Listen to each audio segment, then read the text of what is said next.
Halo Urbaners, dimanapun kalian berada, bagaimana kabarnya? Gimana? Masih pakai wifi tetangga tanpa izin dan legalitas yang resmi? Kembali lagi bersama saya John, Still in the House. Sebuah film yang akan menceritakan tentang seseorang yang berani, fokus, dan memiliki tekad yang kuat berjudul In Hell tahun 2003. Diperankan oleh aktor senior yang sering mengisi film-film action masa kecil saya, yaitu Jean-Claude Van Damme. Film ini sebenarnya sudah pernah saya bahas 3 tahun lalu di channel ini, tetapi karena sudah lama, jadi saya ingin merangkumnya lagi supaya bisa merasakan kembali hormon-hormon adrenalin dan kebrutalannya. Dan karena sekitar 3 jam lagi saya ada jadwal penerbangan ke Kamboja untuk menghadiri undangan dari Presiden Norodom Sihamoni, maka dari itu langsung saja pasang handsfree, simetriskan posisi serbahan, kencangkan celana dalam, selamat menonton, dan mari kita katakan bersama-sama passwordnya. Password yang hampir 99% warga Indonesia sudah pernah mendengarnya. 1, 2, 3, cekicrot. Get it when I get back.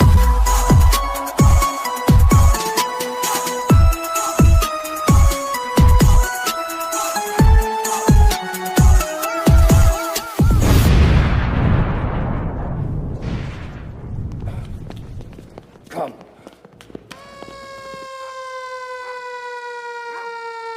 Cerita diawali dengan memperlihatkan sebuah penjara di Rusia dengan seorang narapidana setinggi 2 meter lebih yang sedang menghajar napi lain hingga tewas, yang hal itu sengaja dibiarkan oleh para sipir karena memang itulah tujuannya, yang karena napi raksasa ini sulit dikendalikan, maka diperlukan beberapa sipir untuk dapat melumpuhkannya. Sementara di dalam sel kita akan diperlihatkan dengan satu narapidana yang sedang anteng menulis bernama Tahanan 451, yang sekilas memang tampak anteng, kalem, dan tidak ugal-ugalan. Tetapi Tahanan 451 ini sebenarnya adalah tahanan paling kejam dan tak manusiawi, yang hal itu dibuktikan ketika dia membekam mulut teman satu selnya untuk dicabut beberapa gigi depannya. Dan inilah kisah akan berfokus pada seorang pria asal Amerika bernama Kyle yang kebetulan sedang bekerja di salah satu pabrik di Rusia, di mana sang istri yang juga tinggal di sana pun sudah gara rabut hampir 1 minggu lamanya dan mengajak Kyle untuk healing ke pantai Pangandaran. Tetapi karena Kyle adalah pria yang memiliki prinsip waktu adalah icis, maka Kyle pun menolak ajakan istrinya tersebut.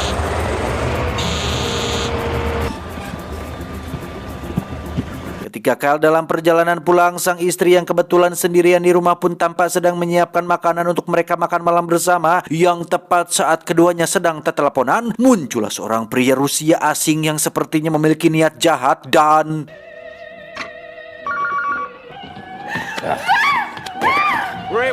ya, ternyata benar pria Rusia ini masuk ke dalam rumah dan mencoba untuk memperkosa istri Kyle, yang karena si istri terus memberontak, si pria Rusia pun mengeluarkan pisau lipatnya dan menikam perut si istri hingga dia tewas saat itu juga.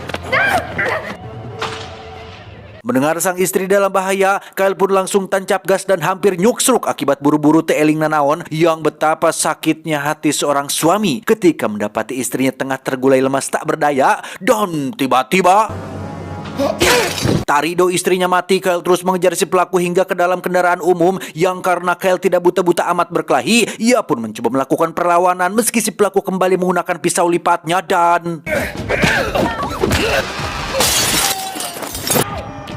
dan betapa sialnya hidup Kyle ketika polisi yang datang justru malah menangkapnya, bukan menangkap si pelaku, sehingga kasus ini pun langsung dibawa ke pengadilan, yang karena si pelaku berasal dari keluarga kaya raya dan tahu bagaimana caranya membayar hakim, ia pun terbebas dari tuduhan dengan alasan tidak adanya bukti yang kuat. Dan sungguh, hati siapa yang tidak sakit tatkala melihat pelaku yang telah membunuh orang yang kita cintai terbebas dari hukuman dan malah tersenyum lebar seolah tidak punya salah. Sehingga daripada harga diri diinjak-injak dan keadilan hanya berpihak pada yang beruang, Kyle pun nekat merebut senjata milik petugas pengadilan dan menembak si pelaku tepat di depan semua orang. Akibatnya, Kyle harus dijatuhi hukuman seumur hidup tanpa adanya bebas bersyarat dan ditempatkan di sebuah penjara bernama Penjara Kravavi yang dicap sebagai penjara paling ketat dan paling kejam di Rusia, sehingga ini akan menjadi awal penderitaan yang baru untuk jagoan kita semua.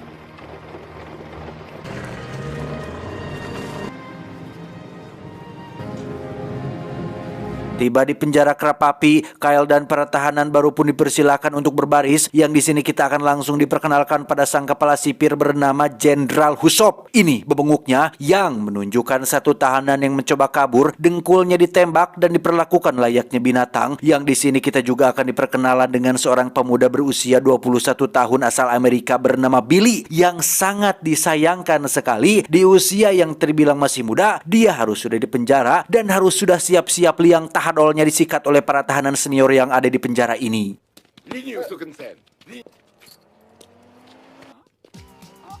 Selanjutnya, Kyle dan para tahanan baru pun diwajibkan menyerahkan semua barang berharga mereka. Yang di situ ada seorang kepala penjaga galak bernama, kita panggil saja si kepala penjaga, yang meminta cincin kawin Kyle dilepaskan, yang tentu saja itu mendapat penolakan dari si Kyle sehingga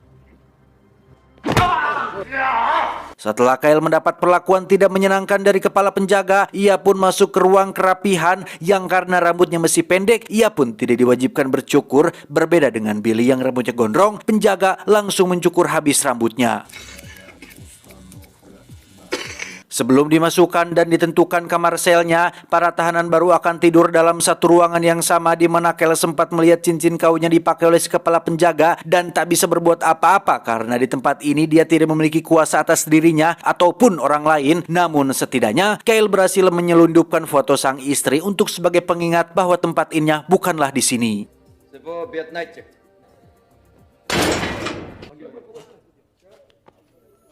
Singkat cerita, malam pun tiba. Ketika semua orang sedang tertidur lelap, Kyle tiba-tiba terbangun oleh suara berisik penjaga yang membangunkan dan membawa Billy keluar dari ruangan tersebut. Yang alangkah malangnya nasib Billy saat dirinya harus menjadi korban pelecehan ketika si kepala penjaga menjualnya kepada salah satu tahanan senior bernama Andre. Ini bebenguknya yang memang biasa memangsa remaja-remaja ranum seperti Billy untuk dijadikan objek pelampiasan nafsu bezatnya. Keesokan paginya, para tahanan terlihat sedang membersihkan diri di kamar mandi yang karena ini adalah kali pertama Kyle di penjara. Ia tampak kebingungan ketika para tahanan berebut keran air untuk gosok gigi dan membersihkan diri. Ia tetap bersabar dan tetap mengalah dengan semua hal yang terjadi pada dirinya dan mencoba untuk tidak peduli dengan semua yang terjadi di sekitarnya sampai Andre keluar dari kamar sel meninggalkan Billy yang kondisinya sudah babak belur. Andre menunjukkan wajah songong dan tumnya yang langsung mengingatkan Kyle dengan wajah si pelaku. Di situ darah Kyle langsung mendidih, amarahnya langsung memuncak dan tiba-tiba akibatnya Kyle harus dimasukkan ke dalam ruang isolasi yang lokasinya sendiri berada di bawah tanah tepat di jalur pembuangan tinja, sehingga Kyle harus banyak bersabar dan harus banyak tutup hidung untuk menghindari bau caduk yang menyengat hasil dari setoran semua orang yang ada di penjara ini.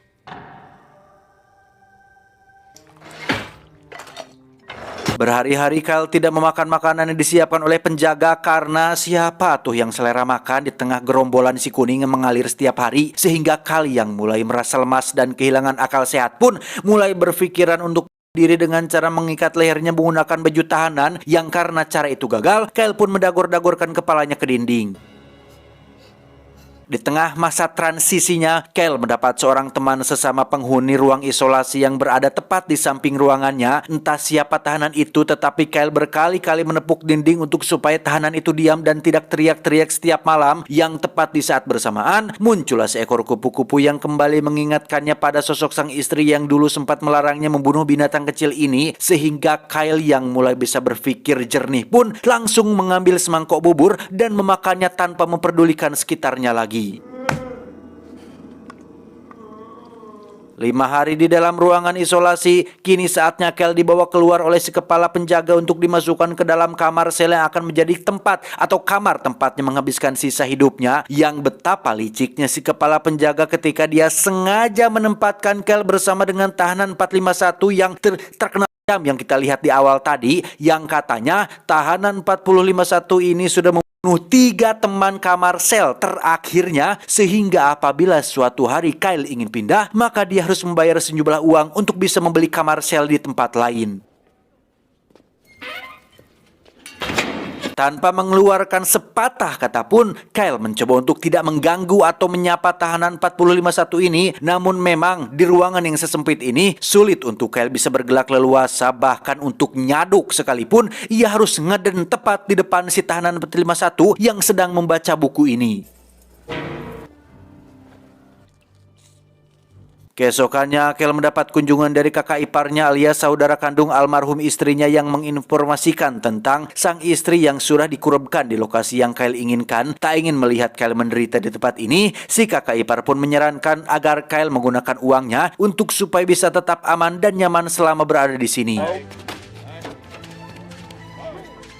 Dengan dalih kedisiplinan dan pemanfaatan SDM, semua tahanan diwajibkan bekerja di luar penjara yang tentu saja hasil dari keringat mereka semua akan masuk ke dalam kantong pribadi Bapak Jenderal, di mana Kyle yang belum terbiasa kerja berat seperti ini pun sempat mengalami kelelahan sampai penjaga menyuruhnya kembali untuk bekerja.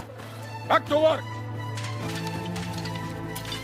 Kembali ke penjara tepat saat jam istirahat di lapangan, Kyle berkenalan dengan Billy yang langsung berterima kasih sudah sempat membogem bebenguk si Andre tempo hari. Yang di situ juga mereka berkenalan dengan satu tahanan berkursi roda bernama Malakai, yang katanya adalah tahanan yang bisa menyelundupkan benda apapun ke penjara dan tahu semua hal yang terjadi di tempat ini, di mana Malakai menyarankan agar Kyle untuk segera pindah sel karena akan sangat tidak worth it sekali apabila Kyle terus-menerus satu kamar dengan si tahanan 451 yang sadis itu. Malakai juga menjelaskan alasan kenapa para penjaga membiarkan si tahanan 451 tetap hidup adalah karena dia menjadi aset alias sumber uang untuk orang-orang seperti Kyle yang ingin pindah kamar, yang otomatis si kepala penjaga bisa meraup untung dari orang-orang yang takut satu kamar dengannya.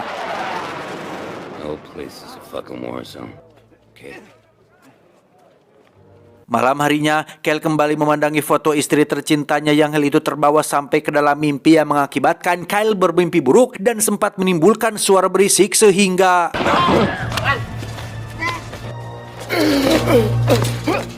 keesokannya di ruang makan, Kyle pun satu meja dengan para tahanan lemah dan tak berdaya seperti Billy, Malakai, dan satu tahanan junior, di mana Andre lagi-lagi bersikap polontong PDD atau songong ketika dia mengeplak kepala Kyle dan meludahi makanan yang sedang dia makan.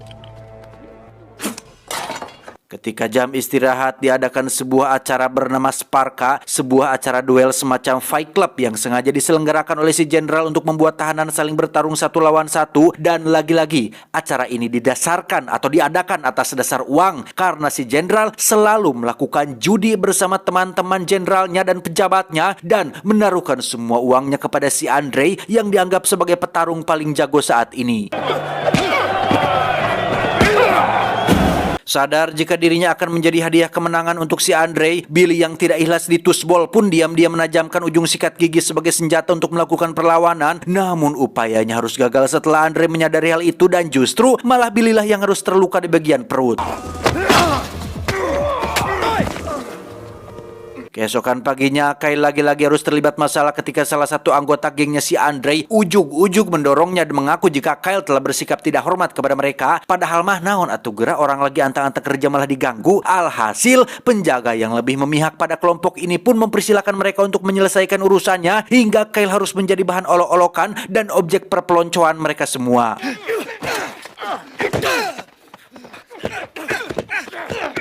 Sialnya, Kyle yang tidak salah apapun justru malah harus kembali dimasukkan ke dalam ruang isolasi yang bau dan sesak dan kembali harus menepuk-nepuk dinding untuk sebagai tanda kepada tahanan yang ada di ruangan sebelah.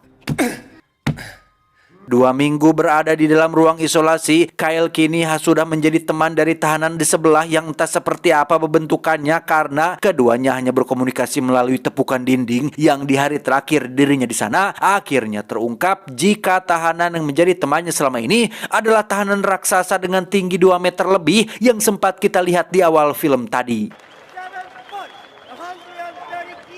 Di hari pertama dirinya keluar dari ruang isolasi, Kyle lagi-lagi harus dibuat juet oleh si koplok Andre yang ujung-ujung menghadangnya sambil mengeluarkan kata-kata kasar. Untungnya Kyle tidak terpancing dan langsung masuk ke kamar selnya yang di situ Kyle nekat membaca salah satu buku milik si tahanan 451 dan Saat jam makan siang, Andre tak puas-puasnya mengganggu Kyle yang sedang makan dengan tenang, sehingga ketika kesabarannya terus-menerus dipancing, Kyle yang mentalnya masih belum stabil pun langsung membogem babenguk si Andre hingga dia harus kembali dimasukkan ke dalam ruang isolasi. Tepat saat Kyle sedang menjalani kurungannya, di luar terjadi sebuah insiden ketika mobil milik petugas meledak terkena ranjau darat, yang hal itu langsung dimanfaatkan oleh Billy dan napi lain untuk kabur, tetapi ya, alih-alih ingin terbebas dari mimpi buruk, Billy harus kembali ditangkap oleh si kepala penjaga yang semakin kejam dengan menjualnya pada setiap tahanan yang membutuhkan penjelasan. Sementara Kyle sendiri nampak mulai menunjukkan tekad kuatnya dengan melatih fisiknya sampai batas atau limit tertentu untuk membuat dirinya menjadi lebih kuat.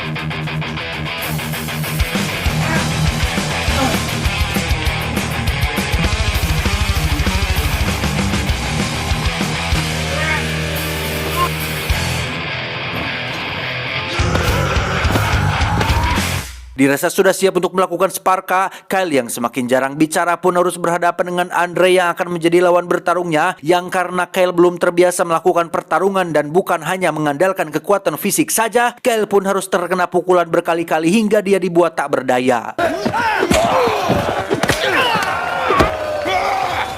Pada satu titik, Kyle yang sudah tidak bisa berpikir jernih pun berhasil membuat Andre terjatuh dan melakukan serangan yang sebenarnya ilegal, yakni menggigit leher si Andre hingga uratnya putus dan sudah pasti mati. Mamam sate koplok. Yang momen ini seketika membuat semua orang terdiam sejenak menyaksikan sosok Kyle yang berubah menjadi seperti monster.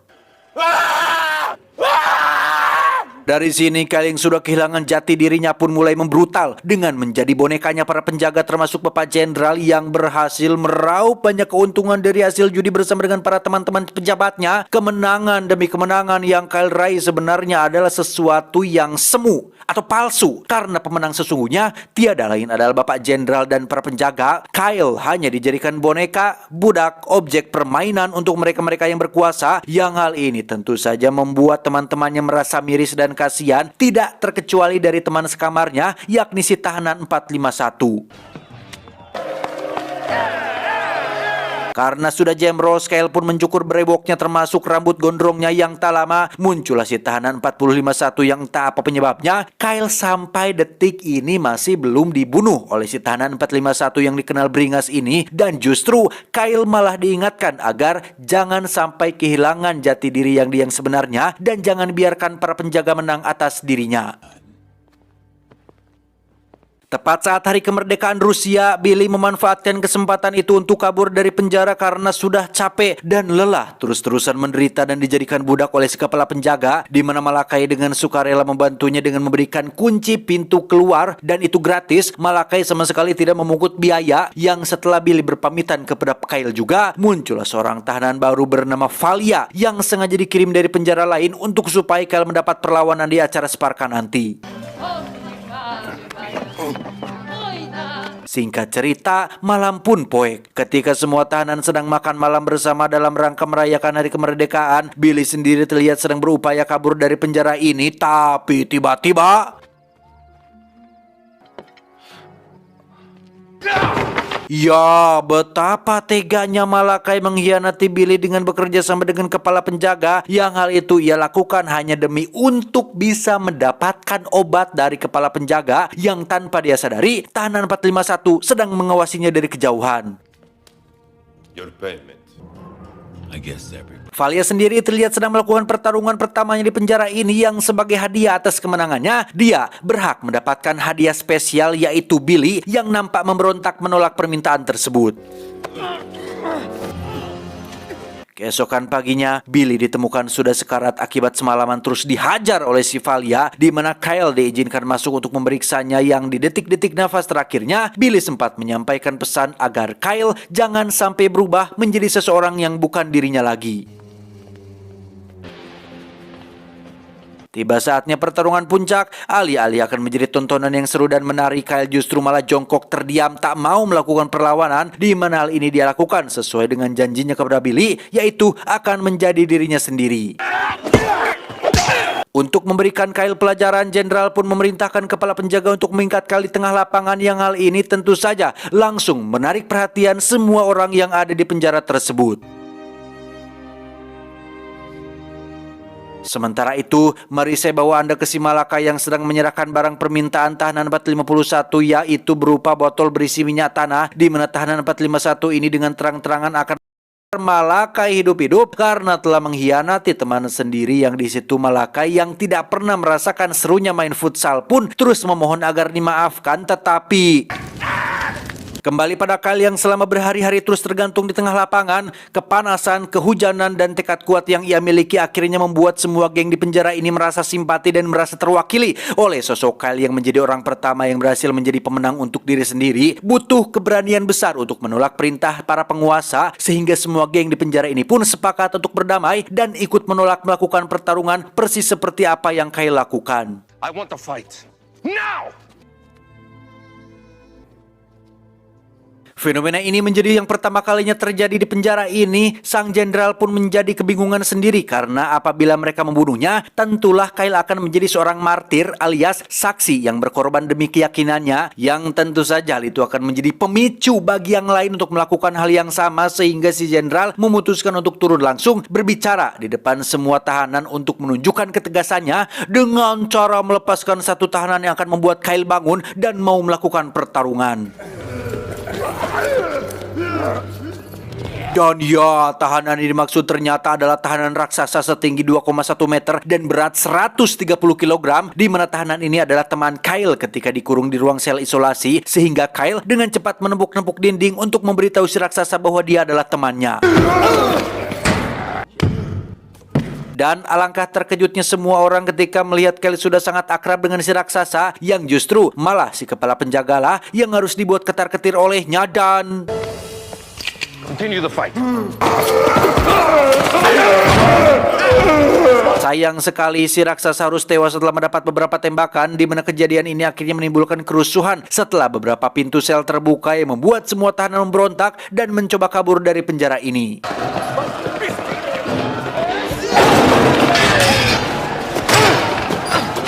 Ketika semua tahanan sedang sibuk dalam kerusuhan, Kyle dan tahanan 451 pun terlihat sedang duduk berdua di tempat sepi, yang di sini akhirnya terungkaplah alasan kenapa dia tidak membunuh Kyle adalah karena Kyle merupakan orang pendiam yang tidak banyak omong. Tahanan 451 ini sangat benci sekali dengan orang yang banyak cakap dan membual tentang hal-hal omong kosong. Itulah penyebab kenapa dia membunuh 3 teman kamar terakhirnya. Namun karena sejak pertama kali datang Kyle tidak pernah bersuara kecuali hanya sedang medut di toilet, ia pun membiarkan Kyle tetap hidup. Dan sekarang dia justru dengan sukarela akan mengeluarkan Kyle dari penjara asalkan Kyle mau membawa serta bukti-bukti kebobrokan si penjara di si jenderal di penjara ini.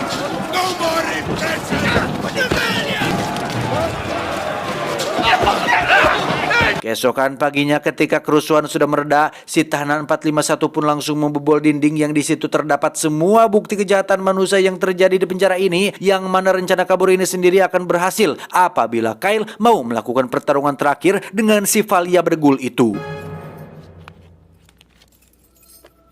Dengan fakta bahwa Kyle mau bertarung lagi, otomatis dia sudah tidak dianggap sebagai martir alias sudah tidak ada gunanya lagi, sehingga kalah atau menang dari Valia, Kyle tetap akan dihabisi. He is no longer a martyr. Pertarungan pun berlangsung sengit dengan keduanya yang sama-sama menunjukkan kehebatan masing-masing, yang karena tekad Kyle lebih kuat dan terarah, ia pun berhasil mendapatkan kesempatan untuk mematahkan lengan si kanan si Valia. Dan tak terima dikalahkan dengan mudah, Valia yang curang pun mengambil pisau dari dalam sepatunya dan justru tak sengaja menikam bosnya sendiri yang pernah satu kali menginjak harga diri Kyle. Yang dari sini, Kyle langsung memberikan serangan terakhir yang khusus dipersembahkan untuk Billy. This is for Billy. Setelah pertarungan selesai, kepala penjaga langsung membawa Kyle menuju parkiran mobil tamu, yang ketika dia akan dieksekusi, tiba-tiba ya, muncullah tahanan 451 yang langsung menumbangkan si kepala penjaga, di mana Kyle langsung mencumpal mulutnya menggunakan pak hasem dan menarik tubuhnya tepat di bawah mobil yang sedang didongkrak. Dan Tahanan 451 pun menyerahkan semua bukti kejahatan si Jenderal agar Kyle mau memberitahu masyarakat tentang betapa tidak sehatnya sistem di penjara ini, yang karena tahanan 451 sudah menumbangkan salah satu teman si Jenderal, Kyle pun hanya tinggal memakai seragamnya dan pergi keluar dengan berpura-pura menjadi pejabat.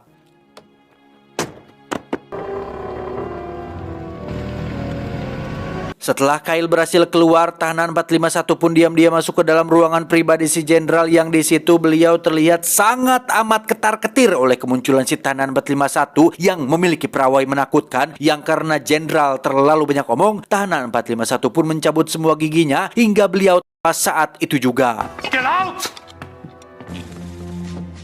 Setelah semua selesai, Kyle akhirnya bisa menghirup udara bebas dan tinggal menyerahkan semua bukti ini kepada orang yang tepat. Dan tak lama, sekitar 3 bulan setelah buktinya diserahkan, penjara Cravapi yang dikenal ketat dan kejam pun langsung ditutup untuk selama-lamanya. Tamat ending yang cukup mengadrenalinkan. Sudah berkali-kali nonton film ini tapi adrenalin yang dirasakan masih tetap sama. Memang sih film-film berbau penjara seperti ini selalu seru dan selalu mengundang emosi yang menonton, yang awalnya lemah berubah menjadi sosok yang kuat dan ditakuti. Tema cerita seperti ini selalu bisa memancing hormon-hormon kebrutalan yang ada di dalam tubuh kita semua. Nah, pesan yang bisa kita ambil dari film ini adalah salah satu hal tersulit dalam hidup adalah tetap menjadi dirimu sendiri ketika semua orang berusaha mengubahmu menjadi orang lain. Saya John tidak pakai wig mengucapkan terima kasih dan sampai jumpa di video selanjutnya. Adios. Kulub Hui Italia. Cuau, cuau, cuau.